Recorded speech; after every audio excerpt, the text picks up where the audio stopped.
Hello everyone and welcome to my channel. My name's Jay and this is my channel Diaspora Doodles, where I get to tell you all about teaching abroad, when you look like this, raising third culture children as you teach around the world like me, and maybe learning how to speak several languages just like I did. Today's video is it's related to something that's just happened recently in our world today, and that is Harry and Meghan's visit and how it relates to teaching abroad. Now, we all know what happened when Harry met Meghan. Everyone went agog. It was not about the love between both of them. It was more about where Meghan was from, how she was a ghetto princess, and all of that. We all know how Meghan was dragged in the media. It was almost as if everything that had been visited on Harry up until that point, where he was made to be the bad boy of British media and everything in between, was now being transferred to her. Because, hold on, they had finished dragging their dear prince in the mud, making him to be the Nazi, in fact, just think about it, they dragged that poor boy through it. And now, you would think they would be happy that he had found someone of his ilk. But no, they now left Harry. Harry was now the charming prince, and then Meghan was the ghetto princess, straight out of Compton, and all of that nonsense. As if that was not enough, they took this girl and they made sure they frustrated her. It was almost as if no matter what she did, she could never be long. She was the angry black woman. She was the one who was not fit to marry their charming prince. She was the one who, for some reason, her cravings when she was pregnant for avocado was turned upside down, made to seem like she alone was eating up the whole rainforest, and all of that nonsense. We will not go with the R word. We will just leave it as unconscious bias, because that's what I always tell people. When you think about it, let's just say they were not very conscious about what they were doing, and it was just them being protective over their dear little prince, and all of that. Now, after Harry got tired of all the nonsense they were dishing out to his wife, he decided to carry his poor little princess and their baby. They had not had the second one at the time, and he whisked her off to Canada. I'm sure in Harry's head at that point, it was a case of, if you don't want me here, then I'm going to go somewhere else and sort of try to blend in somewhere else where my wife is comfortable. That is North America. Now, he took her off to North America, and I'm sure what was in his head was, I don't belong here. In the imposter syndrome that always comes with people who, for some reason, it feels like they're not wanted where they think they should be. I mean, home is in the UK, but now he was leaving home and going somewhere else. He wants to be home. Everybody wants to be home, but now he has to go somewhere else with his wife. And he probably thought, okay, I'm just going to go there, and when everything blows over, I'm going to come back home with my family because they deserve to be at home. Nobody said anything. If they did, we didn't hear about it, but we always heard about what they were doing. The British media took everything that Harry was doing and they made sure they splashed it. Honestly, even if you have an iPhone, please comment down below. You would know that even the news that comes on the iPhone, it never fails. They have things about Harry, they have things about Meghan, talking about how they were going to break up, everything bad. Can you think about why I'm covering this? Well, because I'm from a continent where people always feel like we're the bad guys. No matter what we do, we seem to be the poor ones. We seem to be the bad guys. We seem to be not good enough for anything, even when it comes to teaching. I speak English really well. I speak English to a degree that even some of my British friends do not speak. When I call on the phone, sometimes people mistake me for a different race, but for some reason, as soon as my name shows up on a CV, it's almost as if I'm not good enough. And then some people even go to the extent of saying, no, put your face on the CV, put your picture on the CV, just so we can weed out the ones who are trying to hide with a different name. And it just boggles the mind. Why? If the ideal is that every school should have a representation of children who are enrolled at the school, then there should be people like me who should be welcomed into schools because of the representation for the children who look like me who are enrolled there. Children who can find something in me that they can emulate, children who can see in me the mentoring or the understanding of where they're from. But I digress. Let's go back to Harry and Meghan. So Harry and Meghan went off to Canada. They went up to North America and to the US. They were accepted there, but then we can say they were accepted there because Meghan's American and Harry's white, and for some reason they blend in. Until recently, Harry and Meghan went to Nigeria. I'm Nigerian, so I was really, really excited when I heard that Meghan has 43% Nigerian, or is it 46%? Comment down below if you know the exact figure that she's got. But she's almost half Nigerian. Obviously, she's half of the other side of her heritage. So when she was coming home, because I call it coming home, to her, it might not be home because she doesn't know these people. She didn't grow up with these people. And just having the DNA does not justify you understanding the language and the nuances of the culture. But you know what? Africa embraced her, not just Nigeria. They went to Nigeria and they were embraced, but Africa embraced the fact that she came to them. Now, they didn't go for a royal visit, no. They went for something to do with the Invictus game, which Harry started, and they went to see some orphanages. They went to see the army barracks in a place where I grew up, in a place called Kaduna. So you can imagine my excitement. I followed the whole thing, just like I followed the roll up to their wedding and everything after that. But then I started to think, if we're embracing Harry and Meghan that way, why are we embracing her that way? You see, some of the answers lies in one, the Crown. If you've not watched The Crown, I recommend that you go and watch it. It will give you an idea of what it means to actually live with the subject of that whole series, the subject of the series, the family that the series covers, and everything about them.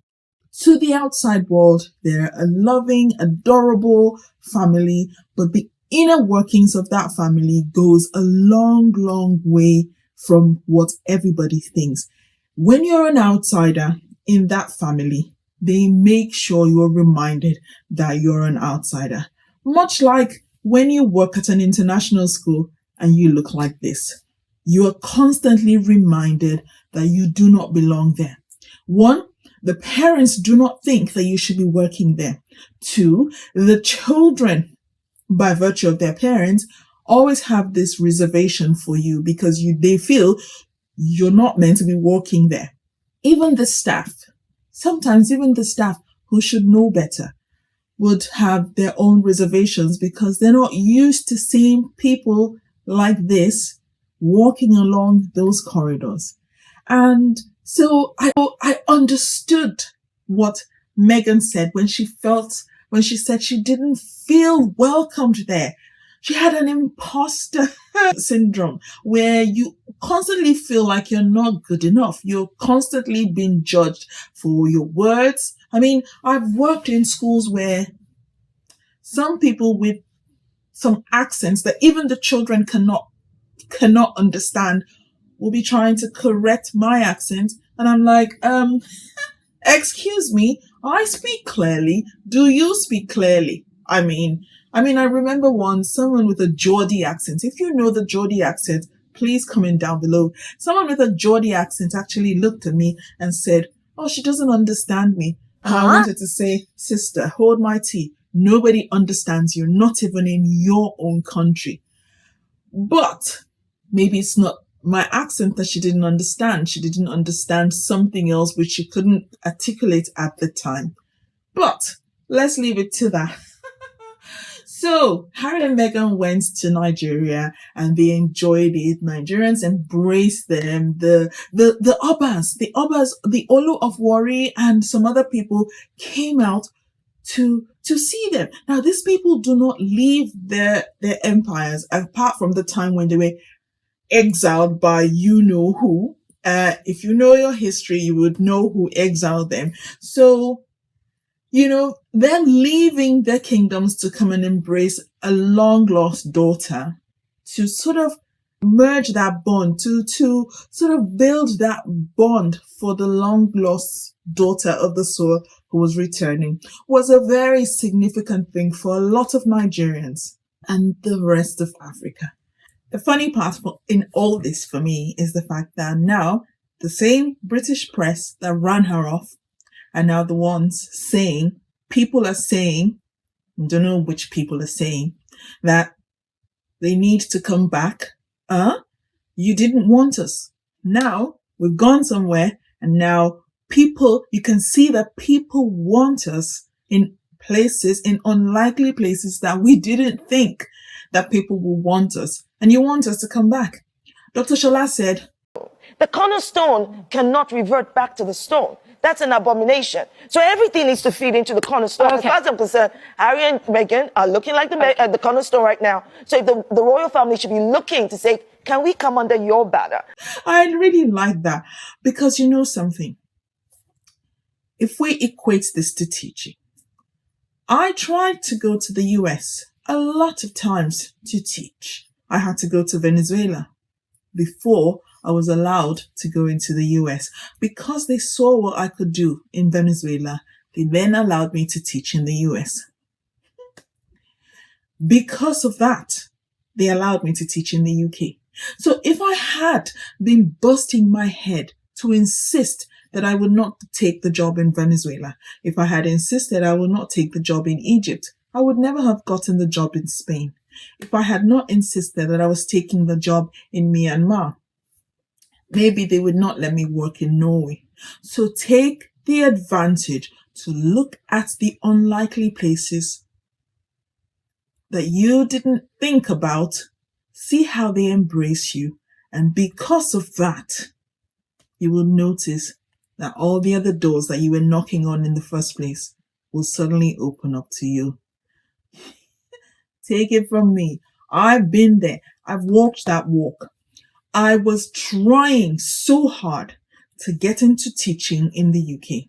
I was trying so hard to get into teaching in Europe. I tried so hard to get into teaching in the US. But none of the doors will open to me. For funny reasons, which will be content for another video. But you see, as soon as I went to those other countries, then suddenly these countries were now like, oh, no, come over. We have shortages now. Come over, come work for us. And now I pick and choose. I decide, do I want to go there? No. Do I not want to go there? No. The worst of it was working in Australia. You see, I made up my mind because of the rejection that I got at first with working in Australia. They said something about my transcript. They said something about my practicals. They said something about a module that I didn't have. One module that I didn't have. You have a shortage and I'm a teacher with all the other modules, but you would not let me work because I don't have one module. But as soon as I started working in other places, Australia opened its doors to me. And I worked in Australia. Then I left working in Australia. You would have the same choice to take advantage of the different places that need teachers. There's a 65 million teacher shortage in the world. If you decide to teach, you will not be short of jobs. You just have to look in the places that will accept you for what you have and for what you bring to the table. If you're a teacher, I would like you to borrow a leaf from Harry and Meghan's visit. Don't go to the countries where you think you will find acceptance. No. Go to the countries that need you. Go to the countries where you'll be embraced. Go to countries where people will see you and they would actually enjoy having you there. There are countries where people are in desperate need of teachers, countries where you would actually feel like they need you, not countries where you'll be struggling with the imposter syndrome to break into the system, and the system will be trying to push you out, just like The Crown showed how Princess Diana was pushed out to the point where she met her demise. She tried so hard to fit into that family, and she realized very, very late that there was no way, because no matter what you do, some people are not built to accept foreigners. They're not built to accept people who look like us. And the faster we get to know that and go to places where we are needed and we are accepted, the better it is for us. Perhaps somewhere in the near future, the world will come to that point where people will understand that some things are just skin deep, and that it's not the color of my skin that teaches in the classroom. It's not my passport that teaches in the classroom. It's what I've got in there and in there that sustains me in the classroom. If you followed me to this point, thank you so much. And I hope that you've been able to learn something from their visit and how to apply it to yourself. And if you want more content like this about teaching abroad, please subscribe, like, and share so that other people like us can benefit from this. Thank you so much, and I shall see you in the next episode. Bye.